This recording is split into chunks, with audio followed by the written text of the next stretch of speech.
on va entendre Valentine. Valentine, vous aussi, vous avez le même sentiment. Vous habitez près de la gare Saint-Charles, c'est ça?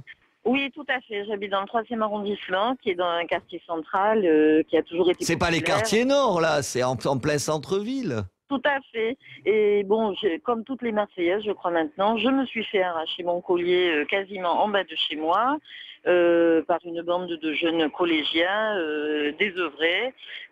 Quand je suis allée porter plainte, j'ai vu que la police n'avait aucun moyen, quoi. Leurs voitures sont caillassées, abîmées, les fourgons, ils peuvent même plus ouvrir les portes des fourgons. J'ai passé 3 heures pour pouvoir déposer ma plainte. Je veux dire, ils n'ont pas de moyens. Ils m'ont dit quasiment de déménager, de quitter Marseille, en fait. Attendez, ils vous ont vraiment dit que si vous vouliez être en sécurité, il fallait quitter Marseille? Ah, absolument. Ah, attendez, la police. Attendez. Attendez, Valentine, je vous fais répéter ça. Il y a des policiers qui vous ont dit à Marseille, si vous voulez être tranquille, vous avez qu'à quitter la ville? Oui, tout à fait. Bon, peut-être parce que je suis blonde aussi, ça doit jouer, je sais pas. Dans mon quartier aussi, un jour dans ma rue, on m'a dit rentre chez toi, t'es pas chez toi ici. Qui vous a dit ça? Qui vous a dit ça? Ah ben écoutez. Ah bah, attendez, qui vous a dit ça? Ne devait pas aimer les blondes, je sais pas. On va écouter Jean-Paul. Jean-Paul, vous avez vécu 3 ans à Vitrolles, c'est-à-dire à côté de Marseille, et vous vous dites que vous respirez mieux à Agen où vous êtes maintenant? Ah oui, tout à fait. Non mais Vitrolles, ça a été le bordel, ça a été l'Afrique du Nord qui a mis la pagaille. Bonjour les auditeurs et bonjour à vous. J'ai fait Pont-Saint-Luc-du-Rhône 2 ans, j'ai compris, j'ai vu que personne ne faisait rien. Pas de problème, moi je me fais en colère, je me tire et puis voilà. Mais, attendez, tout le monde ne peut pas partir, tout le monde peut pas partir ouais, quand même. Je sais bien, tout le monde ne peut pas partir. Je ne sais pas si un jour il y aura le Front National à la tête du gouvernement pour régler un peu tout ça. Mais enfin, malheureusement, si les gens se voient là... Vous croyez vraiment que le Front National... Vous croyez vraiment que le Front National... Attendez, est-ce que vous croyez vraiment que le Front National, il a la recette miracle? Les autres partis le feraient s'ils pouvaient, non? Ouais, ou alors ils veulent pas. Ou alors il faut mettre l'armée peut-être, parce que les gendarmes, c'est là pour le mouiller. Voilà. Moi j'ai vu des trucs à 7, la police municipale partir en courant devant les jeunes minons, qu'ils foutent tout le bordel. Les jeunes minons, c'est quoi? C'est l'Afrique du Nord. Attendez, il y a pas que... Mais attendez, vous rigolez ou quoi? Attendez, Jean-Paul, je rigole pas du tout. Jean-Paul, je rigole pas du tout. Je vous demande seulement, est-ce qu'il n'y a pas que des jeunes maghrébins qui sont dans les bandes armées? Il y en a beaucoup, c'est ce que vous dites. Il y en a 90%, vous apprenez pas, il y en a 90%. Voilà, malheureusement, c'est comme ça. Les parents, ils font quoi? C'est la nouvelle génération d'Afrique du Nord qui fout le bordel. Mais d'où ça vient? On n'est pas génétiquement un voyou parce qu'on est né au Maghreb ou parce que ses parents sont nés au Maghreb. C'est aussi la misère qui fait ça, non? La misère, moi je me lève tous les matins pour travailler. Voilà.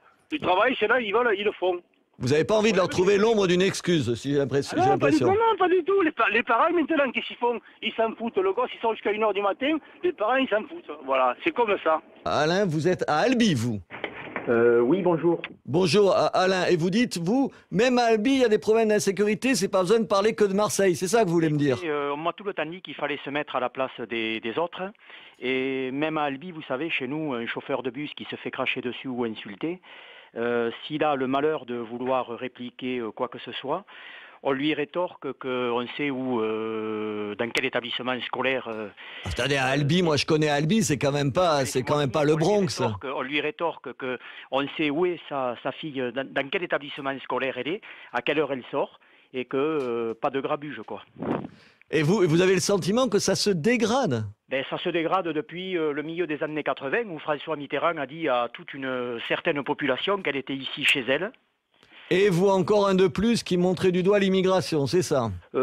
Écoutez, moi j'écoute Sud Radio, je lis la presse quotidienne, je me rends compte que 80% des faits divers sont des personnes qui ont du mal à s'intégrer. Alors, est-ce qu'on fait tout pour qu'elles s'intègrent? Peut-être qu'on ne fait pas tout pour qu'elles s'intègrent aussi. Hein. Peut-être qu'on ne se donne pas les moyens d'accueillir convenablement les gens.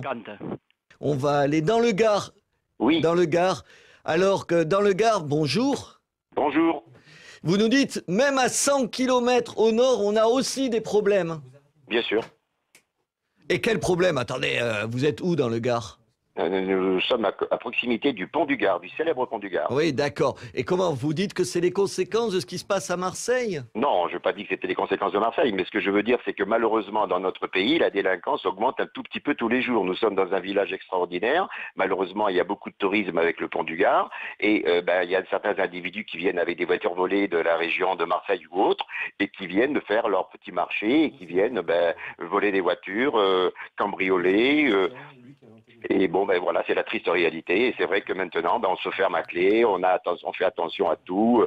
Moi, la nuit, je dors pas tranquille. On m'a déjà volé 2 voitures. Et je n'exagère pas, je vous assure, je n'exagère absolument pas. Il y a qu'à voir encore la semaine dernière sur Aix-en-Provence, même pas des policiers, des gars qui travaillaient pour remettre de l'électricité se sont pris des boules de pétanque sur la tête. Je crois qu'on marche vraiment sur la tête à Marseille et dans la région. Malheureusement, la gangrène, elle n'est pas que marseillaise, elle monte dans les petites villes aux alentours, au Bagne. Ça touche toute la région, c'est ça que vous nous dites? Toute la région. Je voudrais vous faire entendre le témoignage de Martine. Vous allez voir pourquoi. Pourquoi Martine? Parce qu'elle dit qu'elle est socialiste, et finalement, elle dit... J'ai quitté Marseille il y a 1 an après des agressions. C'est-à-dire qu'elle aussi, elle dit des choses pas tellement éloignées de vous. C'est ça, Martine? Bonjour. Oui, j'ai quitté Marseille il y a 1 an. Pourquoi? Parce que vous aviez peur ou quoi? J'ai été agressée, on m'a arraché mes colliers. Et après, j'ai fait carrément une psychose. Je prenais le métro, j'habite La Rose. Je dois dire à monsieur Bruno Gilles que je n'ai jamais vu de CRS à La Rose.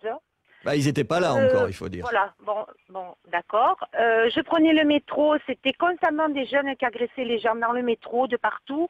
Donc j'étais vraiment en insécurité. Là, je suis partie, ma fille en avril a été aussi agressée, on lui a arraché ses bijoux.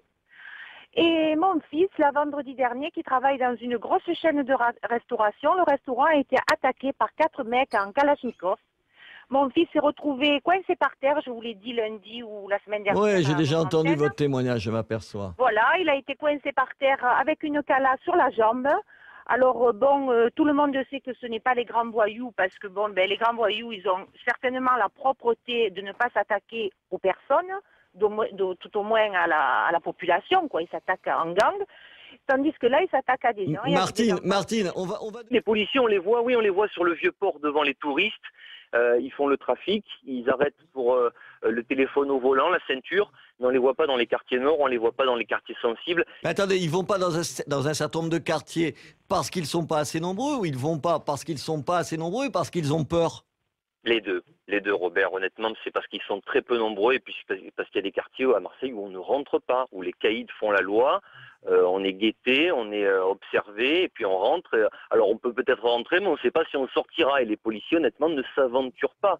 Mais c'est surtout le manque de moyens, c'est le manque d'effectifs. Monique, à vous entendre, on dirait que c'est la guerre, Monique. Eh bien oui, mais c'est une sorte de... C'est pas la guerre quand même. Non, mais c'est pas la guerre, mais ça va le devenir. Antoine, vous exagérez un petit peu aussi. Ah non, on se fait marcher sur les pieds par des petits cons alors on paye des gens exprès pour faire la loi. Et non, moi je suis désolé. Moi je suis de votre avis. Et ça va gagner toutes les villes maintenant. Quand je pense que le parking Vinci a duré plus d'1 an comme ça, mais c'est abominable. Comment la mairie de Marseille a-t-elle pu laisser faire ça?